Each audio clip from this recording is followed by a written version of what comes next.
다시 말해서 길게 말하면 영광의 면류관, 이미 하나님께서 우리 모두에게 주신 줄로 믿습니다.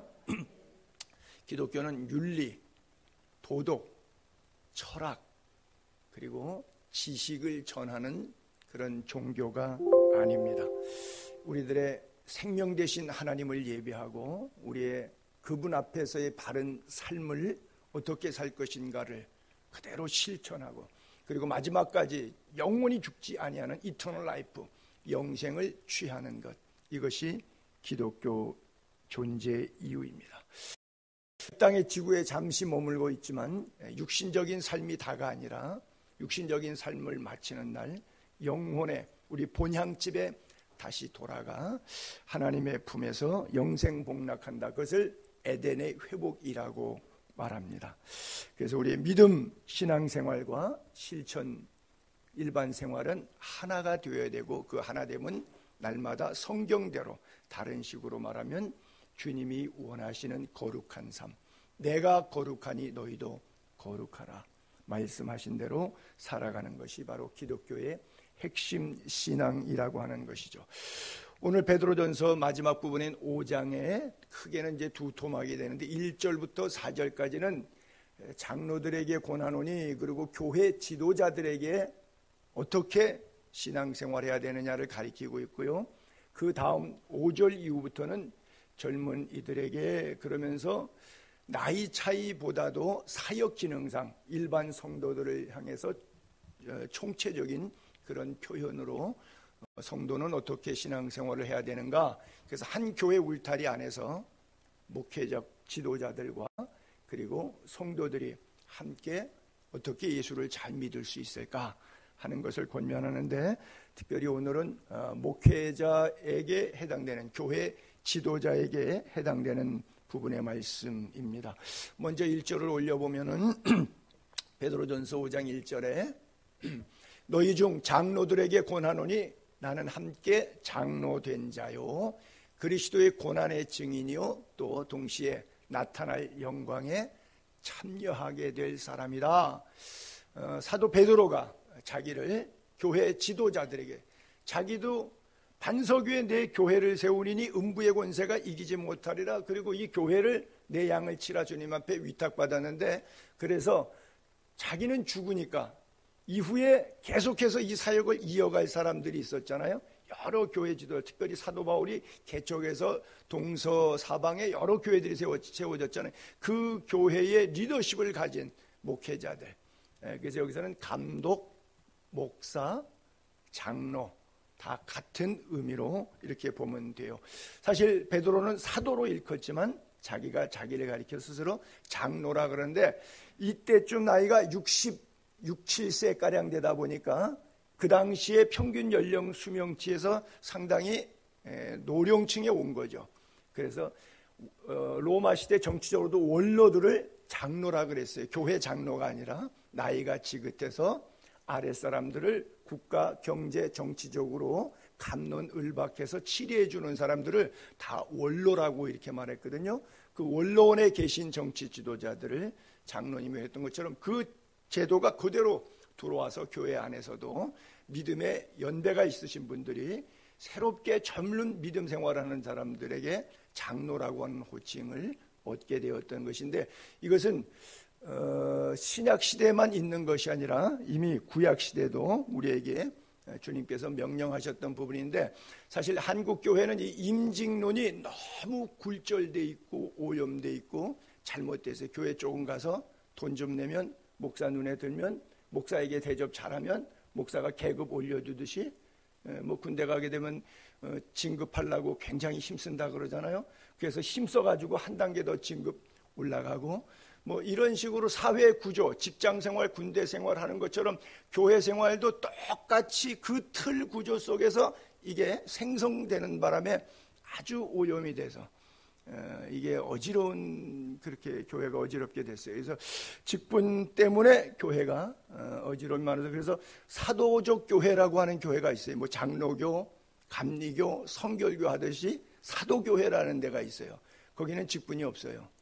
손영삼 형제, 아무개 자매, 이렇게 형제와 자매로 부르지 주 안에서 이렇게 직분을 따라 부르진 않는데 그것은 하도 오염되다 보니까 이걸 탈피하기 위해서 좀 극약 처방처럼 그건 좋은 방법은 아니죠. 왜냐하면 성경의 제도를 세웠으면 성경의 제도를 따르면 되는데 성경의 제도는 리더십이 서번트 리더십이에요. 즉 섬기는 지도자의 모습이거든요.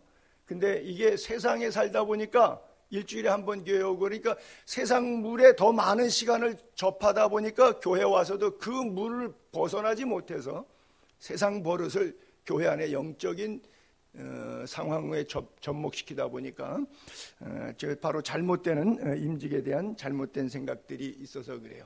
그래서 어떤 목사가 아주 그냥 이 나쁜 목사가 그렇게 만들었는지 있지도 않은 권찰 제도 만들고 또 뭐 집사면 되는데 또 뭐 여집사 제도 만들고 권사 제도 만들고 남자의 경우는 또 뭐 안수 집사 제도 만들고 자꾸 칸칸이 해갖고 조금씩 뭐 이런 것 때문에 안 세우는데 그렇다고 안 세우면 그것은 독재하려고 안 세우는 거니까 그것은 또 좋은 마음에서 안 세우는 게 아니에요.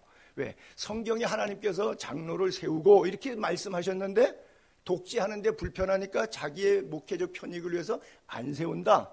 그것도 나쁜 거죠. 아무리 좋은 차도 브레이크 없으면 못 쓰는 차예요. 꼭 좋은 자동차일수록 제동력이 좋아요. ABS 안티락 브레이크 시스템이라고 그러죠.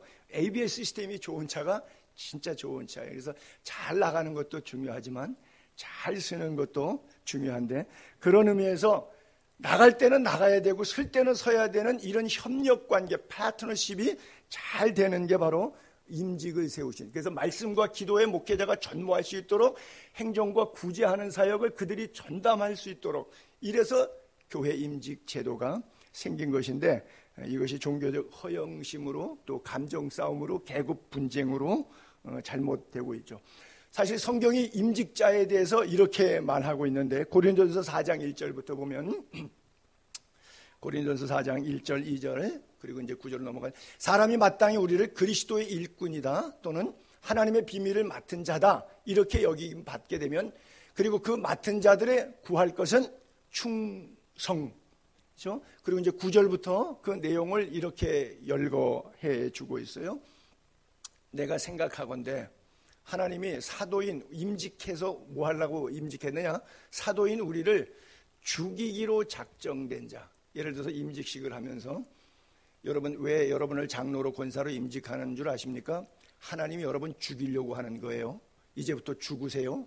이러면 기분이 아주 나쁠 거예요. 이제 교회 오래 다녀서 직급 올려주나 보다. 아, 목사님이 인정받는 일꾼인가 보다. 이렇게 기분 삼삼하게 좋은데 임직하는 이유는 내가 죽이려고 그러는 거예요. 그러면 여러분 어떻게 해요? 근데 이게 성경이란 말이에요. 죽이기로 작정된 자 같이 끄트머리에 두었으니 임직됐으니까 이제 상석에 앉죠? 아니죠.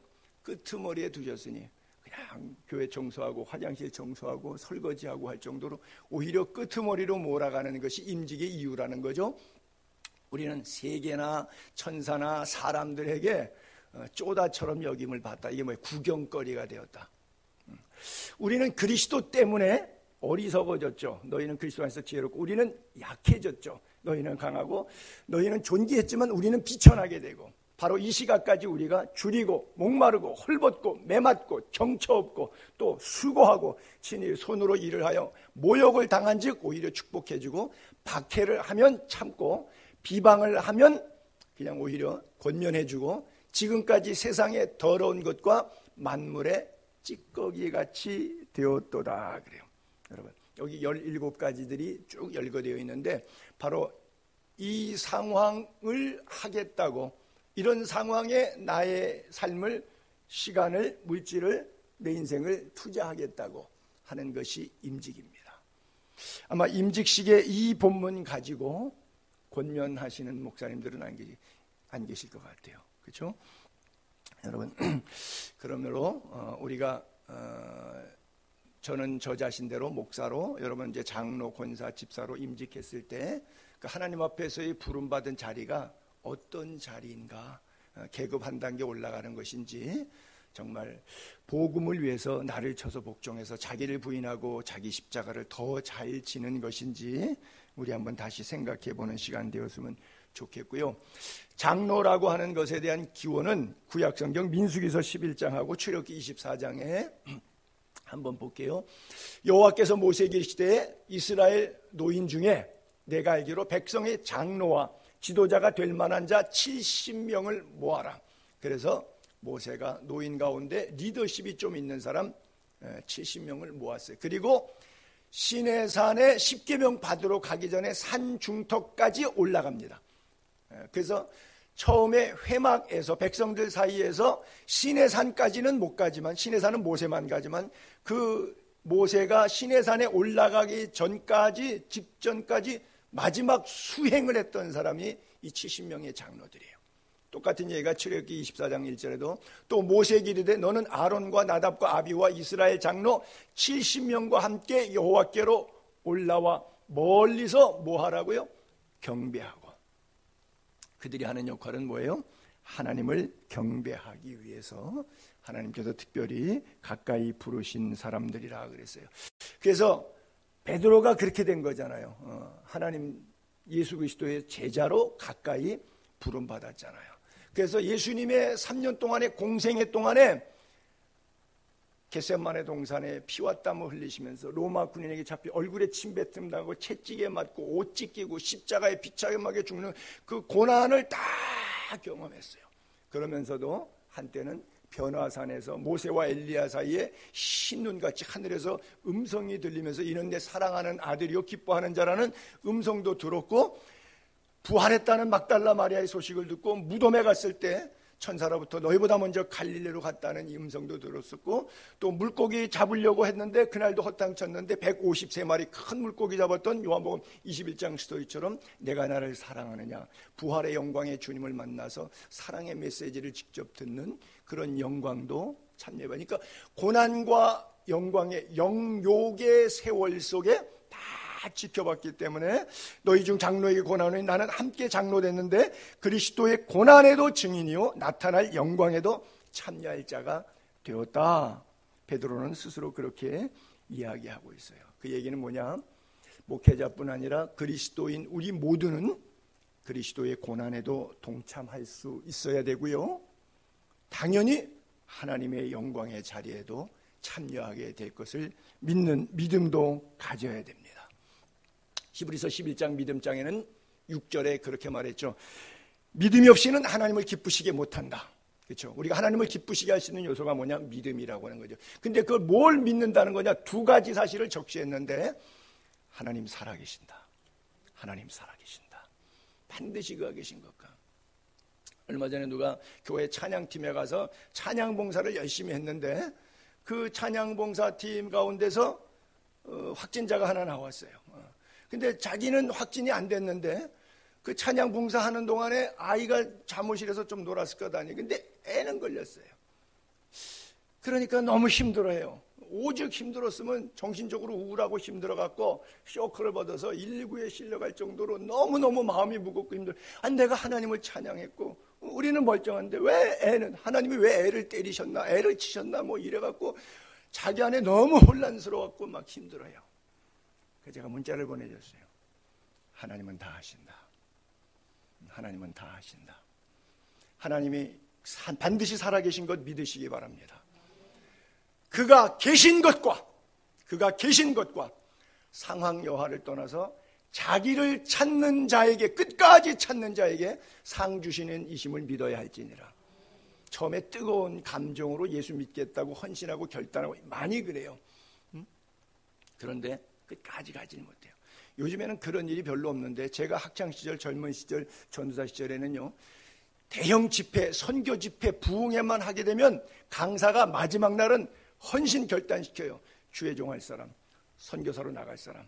그러면 한양대학교 강당에서 모이고 주로 우리 한 5,000명씩 막 선교 한국대회 하게 되면 5,000명 가운데 1,000명 가까이 5분의 1 정도는 앞으로 나와요. 기도받겠다고. 그 양쪽에 뭐 앞에 꽉 차서 복도까지 뒤에까지 줄을 꽉 서서 우리 한 300여 명 선교사들이 일일이 그냥 안수기도 해주고 그러는데, 이 1,000명, 1,500명 가까이 헌신한 사람 가운데 그때 분위기, 감정, 선교사가 와서 간증하니까 나도 그런 삶을 살고 싶다고 해서 뜨거움으로 헌신했는데 그 헌신을 계속해서 유지하는 사람은 10%도 안 돼요. 그 예화처럼, 그 신뢰처럼 우리가 예수 믿고 하나님 말씀 들을 때 정말 그렇게 살아야 되겠다고 헌신작전 결단하는데 엘리베이터 5층에서 1층만 내려가면 신앙이 다 내려가고 사라져 버렸어요. 들은 말씀이 기억조차 나질 않아요. 여러분 반드시 그가 계신 것 믿으시기 바라고요. 끝까지 자기를 찾는 자들에게 상 주시는 이심을 믿게 되기를 바랍니다. 하나님 분명히 살아계셔요. 살아계신 하나님 믿게 되기를 바랍니다. 우리 하나님은 죽은 자의 하나님이 아니라 산 자의 하나님인 것 믿으시기 바랍니다. 그래서 7가지를 권면하는데 그 다음에 2절 본문 2절과 3절에 너희 중에 있는 하나님의 양무리를 치되 억지로 하지 말고 하나님의 뜻을 따라 자원함으로 하며 더러운 이득을 위하여 하지 말고 기꺼이 하며 맡은 자들에게 주장하는 자세를 하지 말고 양무리의 본이 되라 그랬어요. 양무리의 본이 되라 그랬어요. 여기 양무리를 누구 양인가? 하나님의 양무리라고 써 있어요. 소유격이 하나님으로 되어 있어요. 목사가 교회 개척에서 어려울 때는 힘들지만 교인이 늘어나고 그러다 보니까 헌금도 많이 늘어나고 인적 물적 자원이 팽거해지면 이 교회가 내 거가 돼서 세습도 하고 하여간 뭐 교회에서 할 수 있는 자기 유익을 위한 모든 거는 다 해요. 하나님의 이름으로 예수의 이름으로 모두 육신적인 삶을 취할 것은 자기가 다 취하는데 그것을 하나님의 영광의 몫으로 되돌려야 되는데 웨슬레 목사님은 30파운드로 월급을 주었어요. 뭐 150년 전 이야기입니다. 근데 10파운드를 11조하고 30파운드니까 3파운드를 11조하고 3파운드를 구제비 쓰고 나머지 26파운드 가지고 자기가 사생활을 살았어요. 영국에 가보신 분, 웨슬레 채플 가보신 분, 감리교회 창시자죠. 감리교단의 창시자.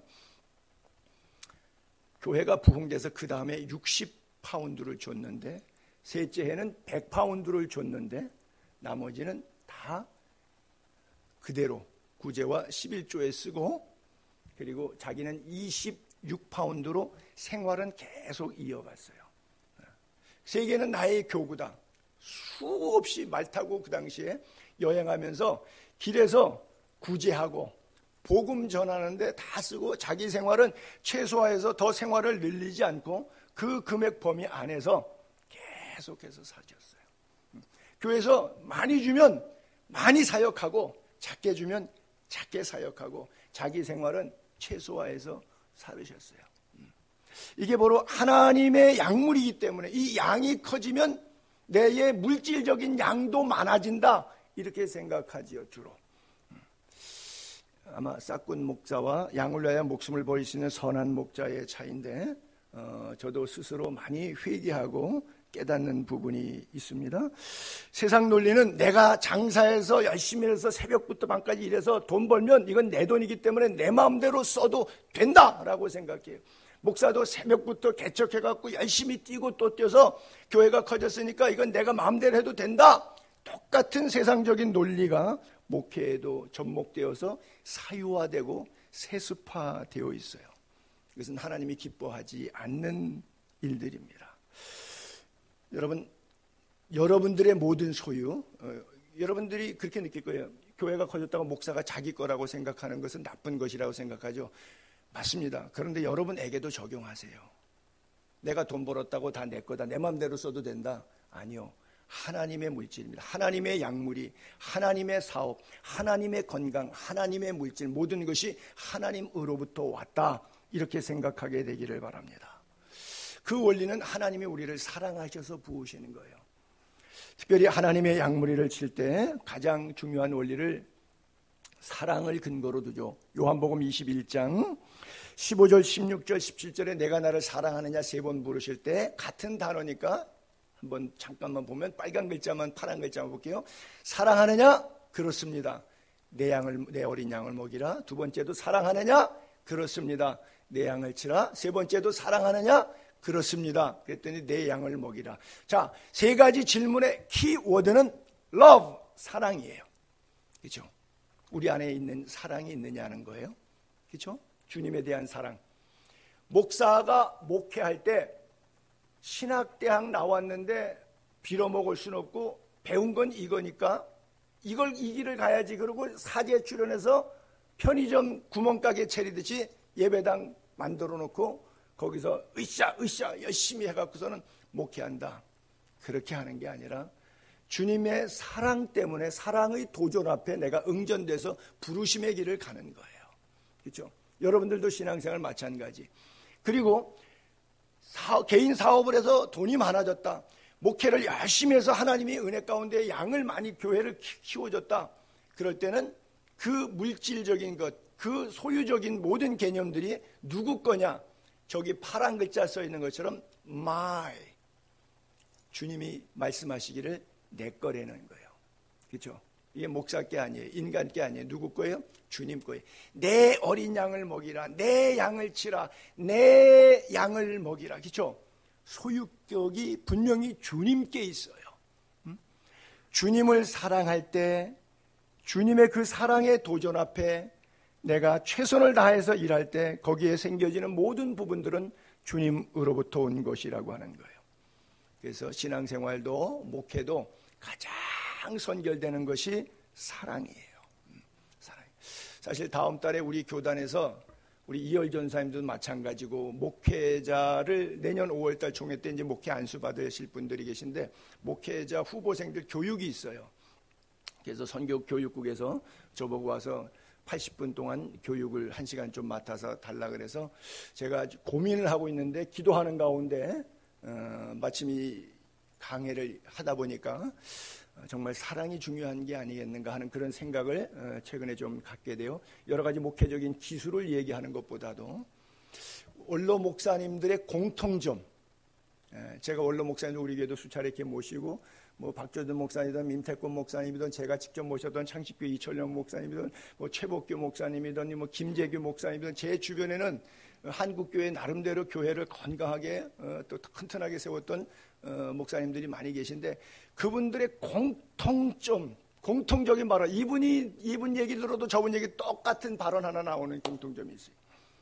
뭐냐면 한 가지 아쉬움인데 목회할 때 교인들을 조금 더 사랑해 줄 걸. 교인들한테 잔소리하고 그러지 말라고 야단은 많이 쳤는데 그럴 수밖에 없었겠지. 그리고 그냥 이해하고 덮어주고 사랑해 줄 걸. 목회 다 끝나고 나니까 더 이상 목회할 기회가 없으니까 하나님이 위탁해 준 양이 없는 시절이니까 그걸 깨닫는 거예요. 이제 자기 목회를 돌아보면서 감사하게 아직 나는 10년 남아가지고 그 원로의 이야기를 들으면서 내가 교인들을 좀 더 사랑해야 되겠구나. 그래서 율법적인 목회에서 벗어나서 은혜의 목회를 해야 되겠다고 결단한 지가 벌써 3년 정도 지난 것 같은데 아직도 버르장머리가 안 고쳐지네요. 이거 어떡하면 좋아요? 여러분들이 이제 저한테 그러세요. 이제 삿대질 해도 괜찮아요. 내가 이해할 테니까 사랑한다고 했잖아. 이게 사랑이냐? 차라리 날 죽여라. 여러분 우리 서로 사랑합시다. 주님이 우리에게 묻는 거예요. 너 나 사랑하니? 그러면 사업도 목회도 건강도 모든 면에 있어서 하나님께서 우리에게 필요한 은혜를 주실 줄로 믿습니다. 그래요. 가장 근본이 십자가의 사랑이 하나님이 세상을 이처럼 사랑했기 때문에 있잖아요. 하나님의 사랑이 우리 가운데 부음받았기 때문에 우리가 여전히 죄악 가운데 있을 때 주의 사랑이 우리에게 찾아오셔서 우리를 속량해 주신 거니까요. 그래요. 주님 사랑, 그리스도인들의 어떤 의미에서 정체성이라고도 볼 수가 있죠. 요한복음 13장 34절 35절에 보면 예수님께서 마지막 식사하시는 자리에 세족식 석상에서 했었던 제자들에게 유언적인 부탁이었습니다. 새 계명을 10계명이 있잖아요. 이웃사랑, 하나님 사랑. 근데 무슨 또 사랑이 또 계명이 필요한지 모르겠어요. 근데 예수님께서 이렇게 말씀하세요. 새로운 계명을 너희에게 준다. 뭐냐? 서로 사랑해라. 이때 제자들이 싸웠잖아요. 세베대의 두 아들 야고보와 요한이 하나는 우정승, 하나는 좌정승. 그리고 다른 제자들은 열받아가지고 씩씩대고 같은 예수 제자 공동체 안에서도 이런 불협화음이 있으니까 예수님께서 너희들이 이렇게 싸우면 저쪽 사람들이 야 예수 제자들 보니까 쌈박질 엄청 하네, 저것들 교회에서 엄청 싸우네, 뭐 세상 법정에까지 고소했대, 이런 얘기 나오잖아요. 서로 사랑해라. 내가 너희를 사랑한 것 같이 너희도 서로 사랑하라. 너희가 서로 사랑하면 이로써 모든 사람이 너희가 내 제자인 줄 알리라. 그래요. 그리스도인의 정체성이에요. 그리스도인을 한마디로 규정하면 사랑이고요, 교회를 한마디로 규정하면 사랑이고요, 성경책을 한마디로 규정하면 사랑이에요. 그렇다면 우리는 무엇의 사람이 되어야 됩니까? 사랑의 사람이 되어야 합니다. 우리가 열심으로만 신앙생활을 하는 것도 한계가 있습니다. 특별히 사역자, 사명자의 길을 갈 때 내 열심으로만 갈 수 있는 길이 아니라 사랑과 희생으로만 가요. 십자가 방법 외에 다른 방법이 없어요. 여러분, 자기 방법으로 갈 때와 하나님의 은혜로 부를 때의 차이가 베드로에게 있어서 경험적으로 느껴지는 것이 있는데, 처음 예수를 만나서 부름받았을 때는 굉장히 겸손한데 3년 정도 쫓아다니니까 이제는 교회 생활이 뭔지 익숙하다고, 그때부터는 일본 말 쓸게요, 가오 잡는 신앙생활 하다 보니까 좌충우돌하고 문제가 생겨요. 누가복음 5장에 보게 되면 6절에 처음 예수님 만났을 때 갈릴리 바다에서 밤이 맞도록 수고하였으되 얻은 것이 없지만은 말씀에 의지하여 그물을 내리라. 고기를 잡은 것이 심이 많아 그물이 찢어졌죠. 이에 다른 배에 있는 동무들 손짓해서 도와달라 하니 와서 2배를 채우니 잠기게 될 정도로 물고기 많이 잡혀요. 시몬 베드로가 너무 놀라가지고 예수의 무릎 아래 엎드려서 주님, 나를 떠나세요. 나는 죄인입니다. 나 같은 죄인의 생애를 향하여 거룩한 하나님의 아들이 찾아오시다니, 오 주님, 견딜 수 없습니다. 감당할 길이 없습니다. 주님, 나를 떠나세요. 주님이 나를 모르시니까 나를 부르시죠. 나같이 더럽고 추악한 인간을 어떻게 내가 예수 제자가 될 수 있습니까? 상상도 할 수 없습니다. 다른 데 가서 알아보세요. 나를 떠나세요. 난 죄인이에요. 죄인입니다. 그렇게 얼마나 겸손한 모습이에요. 처음 주님 만났을 때, 주님이 부르셨을 때 못 간다고 할 정도로 그렇게 겸손했어요. 근데 3년 동안 쫓아다니까 주님이 이 고난의 자리, 십자가의 겟세마네의 자리는 너희들이 나를 따라오기 어려울 거야 그랬더니, 무슨 소리야, 왜 못 갑니까? 같은 누가복음, 요한복음 13장 36절부터 38절까지 볼게요. 시몬 베드로가 이르되 주여 어디로 가시나이까?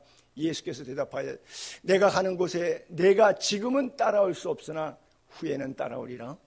베드로가 이르되 주여 내가 지금은 어찌하여 따라갈 수, 왜 안 돼요? Why not? Why not? 왜 안 돼요? 주를 위해서 내 목숨도 버리겠습니다.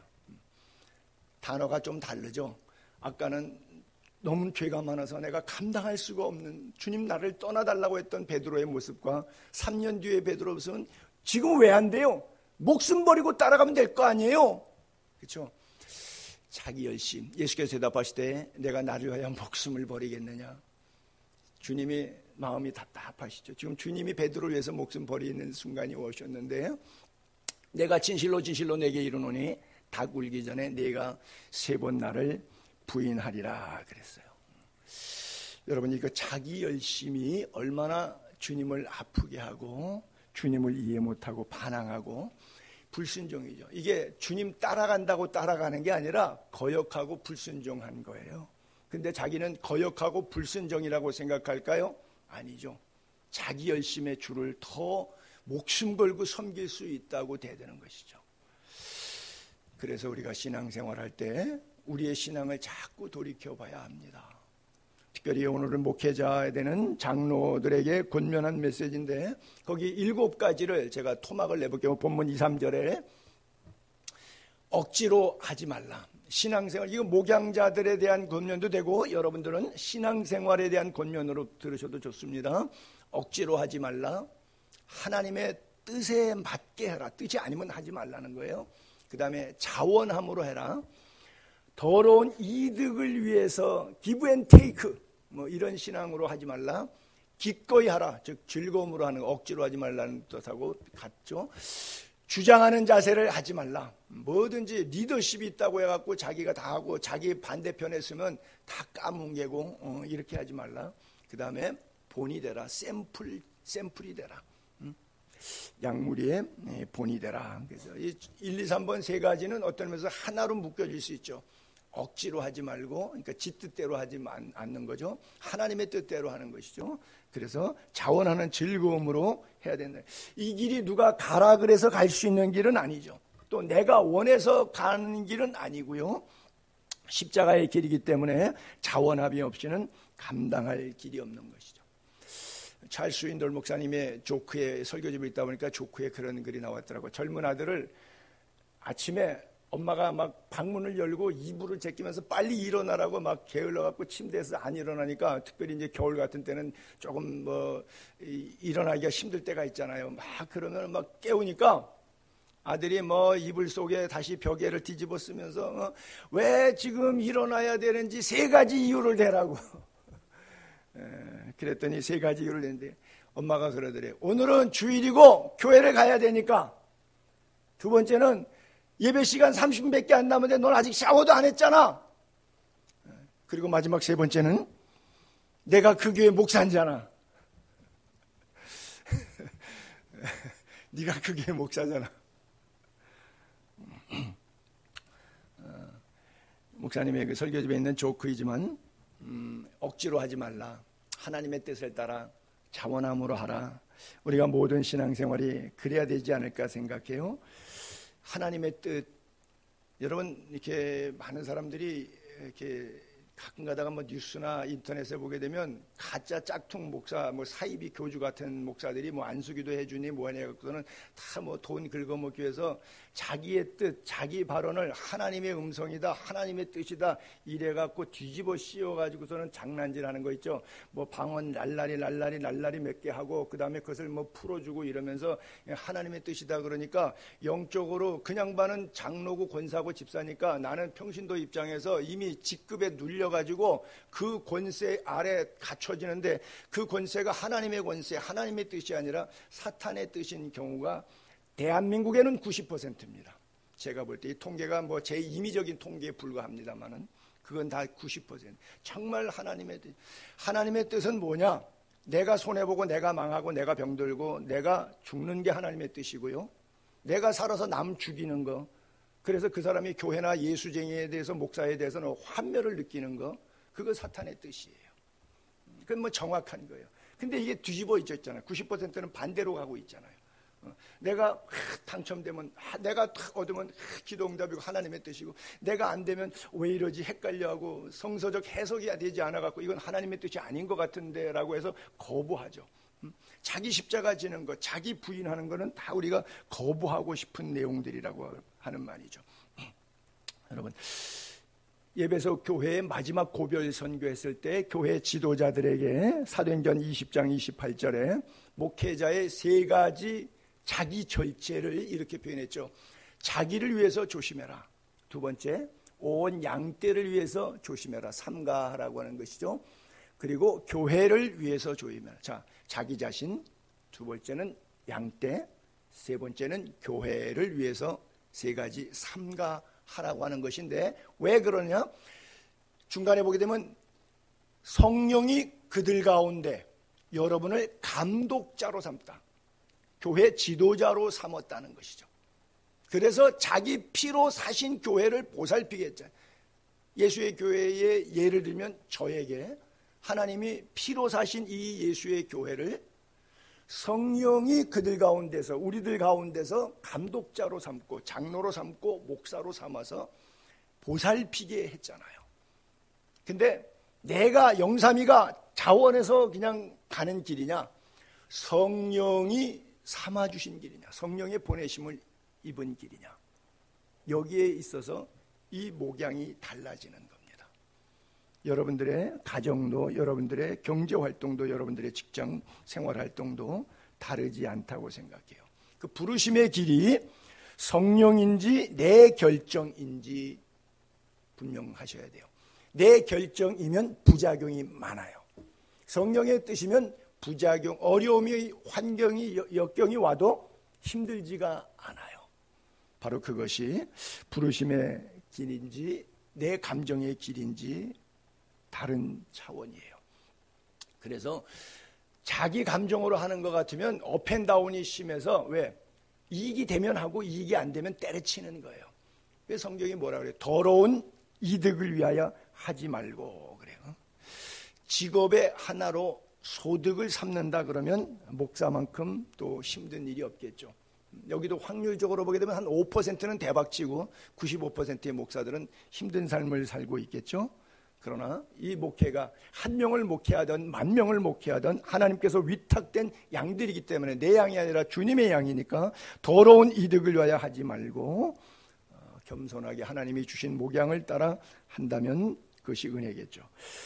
바울이 디모데전서 3장 1절부터 보면 감독의 직분을 얻으려 함은 선한 일을 사모한다 함이라. 그래서 그 자격을 쭉 얘기할 때 여러 가지들을 8절까지 얘기했는데 뭐 술, 구타, 관용, 다투지 않는다. 그리고 돈을 사랑하지 아니한다.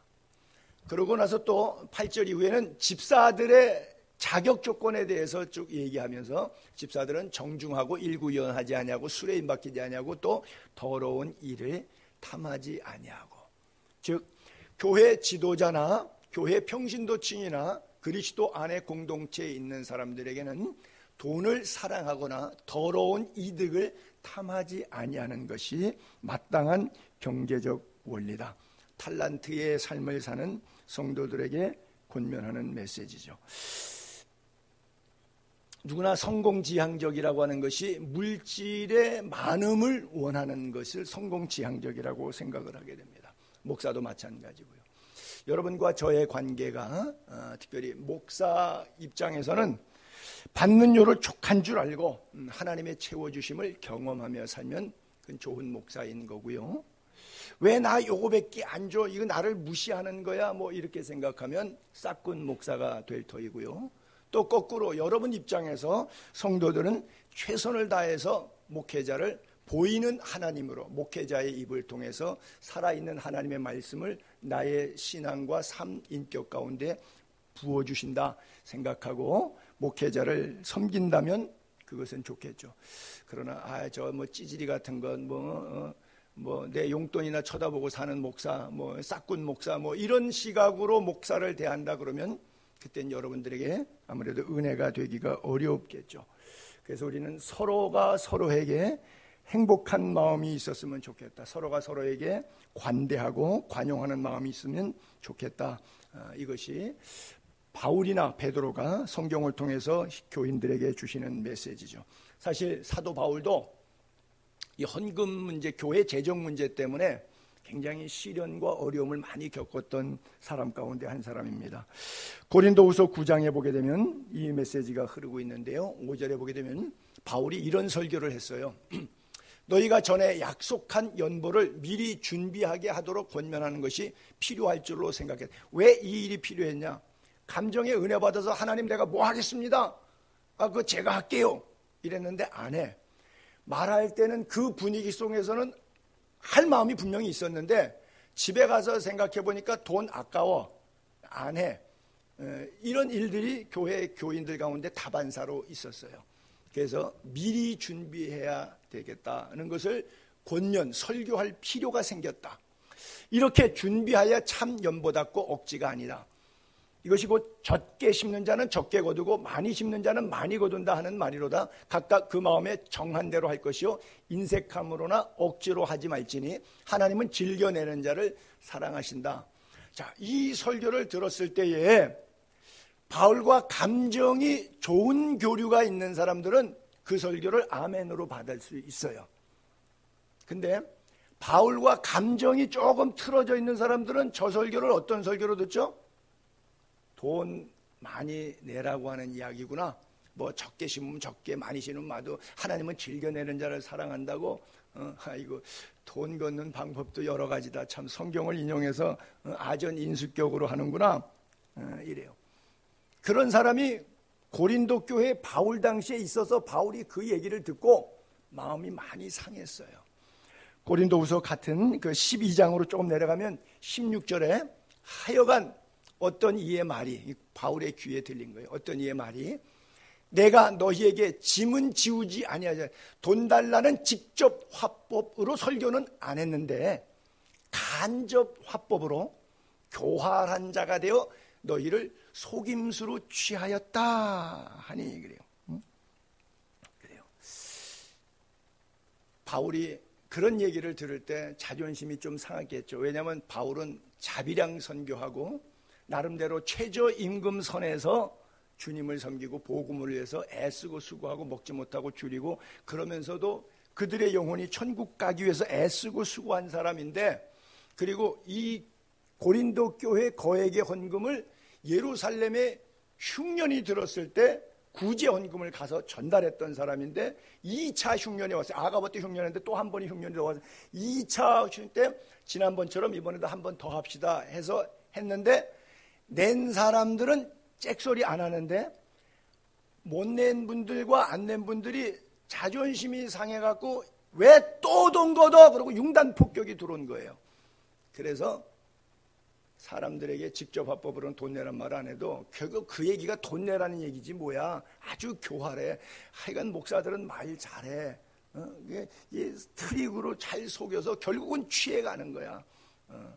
이렇게 얘기하니까 사도 바울이 선한 일을 위해서 힘쓰는 종이 되고 주의 심판대 앞에 섰을 때 그 몫이 하나님의 거룩한 영광의 관, 영광의 영의 임재를 복을 받았으면 좋겠다. 이래서 선한 일에 너에게 잉여 산물을 가난한 사람들에게 나눠주면 좋겠다. 이 얘기가 엄청 와전된 거예요. 이게 왜 와전되냐? 감정 때문에 그래요. 교회도 목회를 해보면 그래요. 저하고 감정이 상하면 어떤 설교도 안 들어가고, 저하고 감정이 안 상하면 어떤 설교도 들어가고. 그게 뭐예요? 설교 내용이 하나님의 말씀의 문제가 아니라 저와 여러분 사이의 인간 관계의 문제더라고 하는 얘기죠. 이런 일들이 그 훌륭한 선교사 바울의 생애 가운데도 저런 엄한 욕을 먹는 경우들이 비일비재에 있어서 성경에까지 등재되고 있다고 하는 것이죠. 여러분, 만약에 영혼이 없다면, 보이는 육체가 다고 영혼이 없다면, 그리고 천국과 지옥이 없다면 이 세상 모든 직업 가운데 최고의 사기꾼은 목사입니다. 있지도 않은 거 그거 있다고 거짓말 쳤잖아요. 죽고 보니까 아무것도 없는데. 그렇잖아요. 모든 직업 가운데 가장 사악한 직업이 목사의 직업이에요. 그렇죠?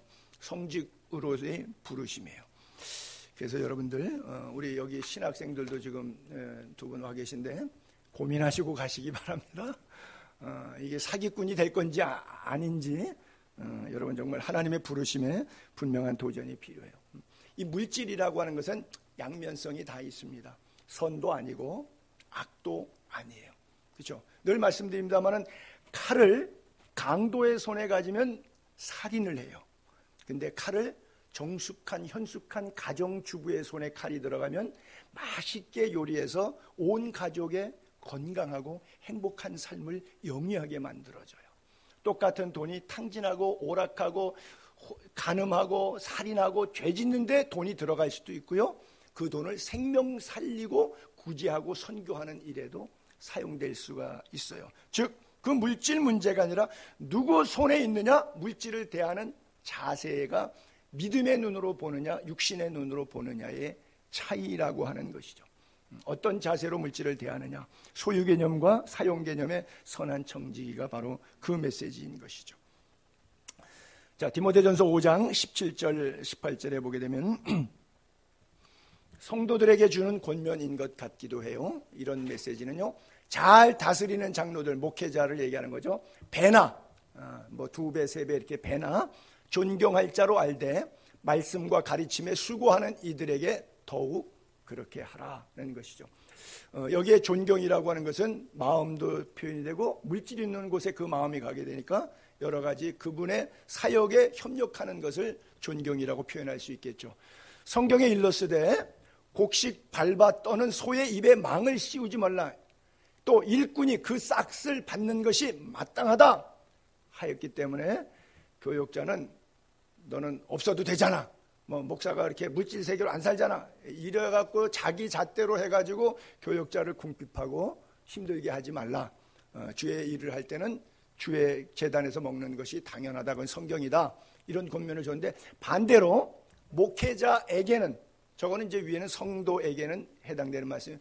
목회자에게 돈을 사랑함이 일만하게 뿌리가 된다.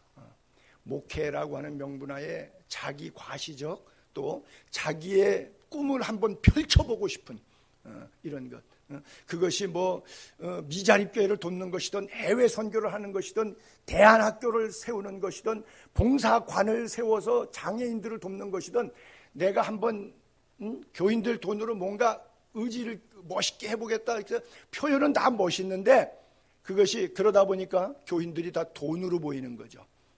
내 사역을 억지로라도 감당시키려고. 그래서 뭔가 눈에 가시적인 띄우고, 방송이라도 신문이라도 날 만한 착한 일, 선한 일의 어떤 보도 자료라도 쓰기 위해서 현수막 걸고 앞에 박스 놓고서는 박수 치면서 사진 찍고, 스티로폴에 5천만 원 기증 크다는 거 써서 들고 주고 이런 사진을 하는 한이 있더라도 뭔가 가시적으로 뭔가 보이고 싶다고 해서, 이게 뭐예요? 돈을 사랑하게 되는 거예요. 왜? 프로젝트가 있는데 이거 프로젝트를 돌려야 될 거 아니에요. 하나님이 프로젝트를 내가 세웠어도 이거 하지 마라, 돈 없다, 마음 없다, 때가 아니다, 하지 말라 그러면 딱 접어야 되는데 굳이 하는 거죠. 왜? 돈을 사랑하기 때문에. 그렇죠? 그리고 돈으로 한다는 생각 때문에. 돈을 사랑함이 일만하게 뿌리가 돼. 그래서 모든 악이 거기서 나아가는 거예요. 이것을 탐하는 자는 미혹을 받아 믿음에서 떠나 많은 근심으로 자기를 찔렀도다. 결국 믿음에서 떠나는데, 목회자들도 믿음에서 떠나는 경우들이 상당히 많이 있어요. 심지어 교회까지 떠나는 그런 일들까지도 있어요. 왜? 돈 때문에. 결국은 문제는 다 돈이 되는 거죠. 그래서 더러운 일을 탐하지 말라. 그리고 또한 기꺼이 하라. 오른뺨 때리면 왼뺨도, 속옷 달라면 겉옷도, 오리가 자면 심리도 함께 해준, 위선이 아니라 즐거움으로 기꺼이 하라고 하는 것이죠. 고린도후서 1장 24절에 보게 되면, 우리가 너희 믿음을 주관하려는 것이 아니요 오직 너희 기쁨을 돕는 자가 되려 함이니 이는 너희가 믿음에 섰음이라 그랬죠. 사도 바울이 목회의 중심 속에 성도들의 믿음을 주관하는 것 아니고, 성도들의 삶의 기쁨이, 에덴이 회복되고 영혼이 회복되고 육체가 회복되고 말씀이 회복되고, 그래서 하나님이 말씀이 주시는 위로부터의 평안과 기쁨이 그들 안에서 생겨날 수 있도록. 여러분, 균이 올 때 너무 힘들면 약도 먹어야 되겠지만, 약으로 하지 않고 스스로 면역성이 강화돼서 이기는 게 더 좋은 거잖아요. 그런 것처럼 사탄의 공격이 올 때 내 안에서 말씀의 면역성이 이것을 무찔릴 수 있도록, 악한 마귀의 화전을 소멸할 수 있는 성령의 검, 곧 하나님의 말씀을 가지라. 그래서 말씀을 선포하는 이유가 믿음을 주관하는 것이 아니라 기쁨을 돕는 자가 되기 위한 것이라고 바울은 자신의 목회를 고린도 교회에 그렇게 이야기하고 있어요. 또 주장하는 자세로 하지 말라 그래요. 뭐든지 목회를 하다 보면 저도 그렇고 리더십을 발휘하기 위해서 주장을 하게 되죠. 뭔가 계속 끌고 나가고 밀고 나가서 결국 하려고 그러죠. 그러면서 뭐라고 말하죠? 이거 하나님의 뜻이라고. 신본주의와 독재적 목회가 한국 교회 안에서 혼재되어 있어요. 제 안에도 혼재되어 있어요. 이게 하나님의 뜻인지 자기가 하고 싶은 개인적인 욕망인지 이게 혼재되어 있어요. 그래서 개인적으로 하고 싶은 것을 하나님의 뜻이라고 밀어붙이는 독재적 목회와 신본주의적 목회, 이거 영적으로 구분할 필요가 있죠. 특별히 천주교는 신부님을 위로 올라가면 주교, 추기경 그러다가 맨 마지막 신부는 뭐라고 부르냐면 교회 황제라고 불러요. 교회는 그리스도의 몸이고 교회의 머리는 예수 그리스도인데 무슨 교회 인간 황제가 필요해서 교회 황제라고 부릅니까? 그렇죠? 천주교에서는 최고의 높은 직위의 신부를 교황이라고 불러요. 이것만큼 단어 자체가 부끄럽고 사악한 성직자에게 어울리지 않는 단어는 아마도 지구상에 없지 않는가 생각하죠. 그래서 권세를 부리는 지도자가 있고 권세를 내려놓고 섬기는 지도자가 있죠. 예수님께서 제자들에게 부탁합니다. 마태복음 20장 25절부터 예수께서 제자들을 불러다가 이르시되 이방인의 집권자들은 어떻게 하느냐? 그들은 임의로 주관한다. 그리고 그 고관들이 그들에게서 권세를 부린다. 너희가 알지 않느냐? 그러나 너희 중에는 그렇지 않아야 하나니, 너희 중에는 그렇지 않아야 하나니, 너희 중에 크고자 하는 자는 너희를 섬기는 자가 되고 너희 중에 으뜸이 되고자 하는 자는 너희 종이 되어야 된다. 내가 온 것은 섬김을 받으려 함이 아니라 도리어 섬기려 하고 자기 목숨을 많은 사람의 대속물로 주려 함이니라. 우리가 예수의 제자가 된다면, 그리스도의 성도가 된다면 그렇게 살아야 된다라고 하는 것이죠. 그래서 양무리의 본이 되라. 세족식 한번 볼게요. 요한복음 13장 14절과 15절에 보면 내가 주라 또는 선생이다 이런 입장 아니냐 너희에게는. 근데 너희 발을 씻혔다. 세족식이죠. 너희도 서로 발을 씻어주는 것이 옳기 때문에 내가 본을 보이려고 그렇게 했다. 내가 너희에게 행한 것 같이 너희도 행하게 하려 하여 본을 보였노라 그래요. 주님이 샘플로 그런 거죠. 사도 바울도 신자들에게 또 불신자들에게 나를 본받으라 이렇게 얘기를 해요. 고린도서 11장 1절, 빌립보 3장 11절에 보면 내가 그리스도를 본받은 자 된 것처럼 너희는 나를 본받는 자가 되라. 예수 믿는 성도들에게 하는 얘기예요. 내가 그리스도 본받은 것처럼 너희가 나를 본받는 자가 되라. 또 형제들아, 그리스도 안에서 얘기해요. 너희는 함께 나를 본받으라. 예수 믿는 사람들에게, 또 예수 안 믿는 사람들에게 사도행전 26장에 보게 되면 아그리빠에게 바울이 말한 거예요. 아그리빠가 바울에게 이르되 내가 적은 말로 나를 권하여 그리스도인이 되게 하려 하는도다. 바울이 대답합니다. 말이 많으나 적으나 당신뿐 아니라 오늘 내 말을 듣는 모든 사람도 다 이렇게 결박된 것 외에는, 순의 수갑을 차고 있으니까 결박된 것 외에는 나와 같이 되기를 하나님께 원하나이다. 그래요. 바울은 신 불신 간에 나처럼만 되라. 왜? 내 안에 있는 하나님의 나라 여러분에게도 있기를 바란다는 거죠. 마지막 4절에 그리하면 목자장이 나타날 때 시들지 않은 영광의 관을 얻으리라 그래요. 여러분, 목자장이 나타날 때 심판대가 있음을 믿게 되기를 바랍니다. 심판대 앞에 서는 심정으로 오늘 하루를 살게 되기를 바랍니다. 좋은 목사, 나쁜 목사, 싹군 목자, 선한 목자, 하나님 앞에 판가름 나는 날이 반드시 옵니다. 베드로는 이 편지를 쓰면서 서두에 베드로전서 1장 3절 4절에 이렇게 말했죠. 우리 주 예수 그리스도의 아버지 하나님을 찬송하리로다. 왜? 그의 많으신 긍휼대로 예수 그리스도를 죽은 자 가운데서 부활하게 하셨다. 말미암아 우리를 거듭나게 해서 살아있는 소망을 우리에게 주셨어요. 부활의 소망. 그 부활의 소망은 뭐냐? 썩지 않죠? 더럽지 않죠? 쇠하지 아니하는 영원한 유업인데 곧 하늘에 우리를 위해서 간직해 두신 것이라고 그랬어요. 살아있는 소망. 이 소망이 있기를 바랍니다. 바울은 디모데후서 4장 7, 8절에 나는 선한 싸움 싸우고 나의 달려갈 길 마치고 믿음 지켰으니 이제후로는 나를 위하여 의의 면류관이 예비되었으므로 주 곧 의로우신 재판장이 그날 내게 주실 것이며 내게만 아니라 주의 나타나심을 사모하는 모든 자에게 도니라 그랬어요. 여러분, 고린도전서 9장 25절에도 이기기를 다투는 자마다 모든 일에 절제하나니 그들은 썩을 승리자의 관을 얻고자 하되 우리는 썩지 아니할 것을 얻고자 하노라 그래요. 세상 사람들이 열심히 일하고 열심히 살아요. 그래서 얻는데 그것은 썩는 거라는 거예요. 그러나 우리가 육신의 일이 아니라 영혼의 일은 썩지 않는 일이라는. 여러분 뭐 핵주먹이라고 하는 마이클 타이슨 잘 아실 거예요. 아주 유명한 복서죠. 그 양반이 복싱 경기에서 얼마를 버냐? 굉장히 오래전인데 벌써 4천억 원을 이상 벌었어요. 3억 5천 달러 이상을 벌었어요.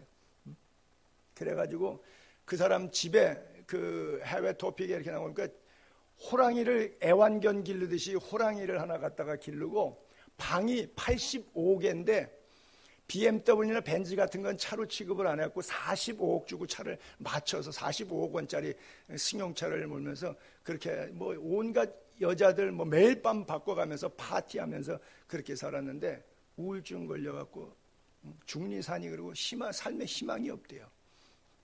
여러분 주고 여러분한테 4천억 원 주면서 살라 그러면 여러분 희망이 없어서 못 살 것 같으죠? 그럴 것 같아요, 여러분. 마이클 잭슨 뭐 얼마나 많은 돈 뭐 다 가졌어요. 뭐 그 돈 갖고 흑인이 백인 돼 보겠다고 호르몬 주사 부작용으로 일찍 죽긴 했지만 많은 거를 가졌는데 다 누렸는데 올림픽 영웅들 금메달리스트도 마찬가지고 뭐 로또 당첨된 사람들 마찬가지고 결국 썩을 승리자의 관을 얻긴 얻었는데 영생을 얻지 못하니까 마음에 우울해서 힘든 비참한 삶을 살고 있어요. 여러분 말씀을 정리하면서 영광의 관, 이 면류관, 제가 라틴어로 분명히 코로나라고 몇 차례 말씀드렸죠. 예, 코로나요. 지금은 이 바이러스 이름에다가 이 관이라고 하는 이 이름을 갖다가 붙여갖고 지금 전 세계를 이 코로나, 이 바이러스가 장악하고 있어요. 전 세계를 공포에 떨게 하고 있는데 이 관을 우리가 다시 뺏어서 주님께 드릴 수 있게 되기를 바랍니다. 성경 마지막 구절에 요한계시록 4장 10절 11절에 보면 하나님 나라 이르렀을 때 24장로들, 여기서 24장로들은 예언적인 메시지인데 우리가 대체적으로 해석하기에는 구약의 12지파와 신약의 12사도를 총칭한 것으로 이렇게 이야기합니다. 그래서 신구약의 모든 하나님의 부름받은 사역자들, 그 사람을 일으켜서 요한계시록은 뭐라고 썼냐면 장로들이라고 이렇게 표현을 했어요. 그래서 이 장로들이 보좌에 앉으신 이에게 엎드려 세세토록 살아계시는 이 하나님이죠. 세세토록 살아계시는 이에게 경배합니다. 예배합니다. 그리고 자기의 관을 보좌 앞에 드리며 바울이 그랬죠. 의의 면류관, 선한 싸움, 믿음 지키고 달려갈 길 맞춰서 의의 면류관을 내게 씌워준다는데 그 의의 면류관 쓰고 천국에 입성해서 찬양 경배하면서 자기의 있는 코로나를 예수 그리스도의 것이라고 그분께 영원히 살아계시는 그분에게 드리는 거예요. 지금은 이걸 누가 뒤집어 쓰고 있다고요? 바이러스가, 사탄이 바이러스 이름에다가 코로나 이름 붙였고 바이러스가 얘가 뒤집어 쓰고 있다고요. 지금 이거 뺏어서 우리가 주님께 돌려드려야 돼요. 그래서 신앙이 회복되고 예배가 회복되고 말씀이 회복될 수 있기를 바랍니다. 우리 주 하나님이여 영광과 존귀와 권능을 받으시는 것이 합당하오니 주께서 만물을 지으신지라. 만물이 다 뜻대로 있었고 또 지으심을 받았나이다 하더라. 기도하겠습니다.